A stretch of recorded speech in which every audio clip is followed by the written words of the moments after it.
पंतप्रधान नरेंद्र मोदींकडून देशभरातील जनतेला दिवाळीच्या शुभेच्छा। ही दिवाळी प्रत्येकाच्या आयुष्यामध्ये सुख समृद्धी आणो अशा शुभेच्छा। पंतप्रधान मोदींकडून जवानांसोबत दिवाळी साजरी। पंतप्रधान मोदींकडून INS विक्रांतलाही भेट। सीमेवरील सैनिकांसाठी आधार सोशल ट्रस्टकडून दिवाळीचा फराळ। मुख्यमंत्री फडणवीसांकडून फराळाच्या ट्रकला हिरवा कंदील। 3.5 शक्तिपीठांपैकी आद्यपीठ असलेल्या सप्तशृंगी देवीच्या भाविकांसाठी महत्त्वाची बातमी। 22 ऑक्टोबर ते 6 नोव्हेंबर पर्यंत मंदिर दर्शनासाठी पहाटे 5 ते रात्री 12 वाजेपर्यंत खुलं राहणार। दिवाळी निमित्तानं होणारी गर्दी लक्षात घेता निर्णय।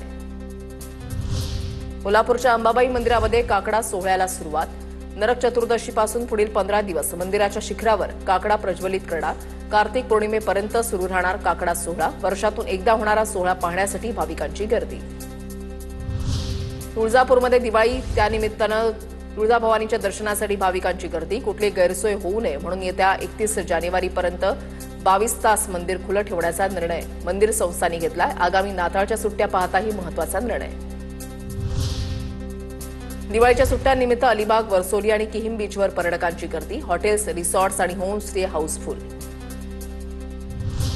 दिवाळीमध्ये भेसळीवर FDAची नजर। राज्यातून 2 कोटींचे खाद्यपदार्थ, खवा, गाईचं तूप, खाद्यतेल, दूध, पनीर, बटर, वनस्पती तूप, भगरीमध्ये आढळली भेसळ।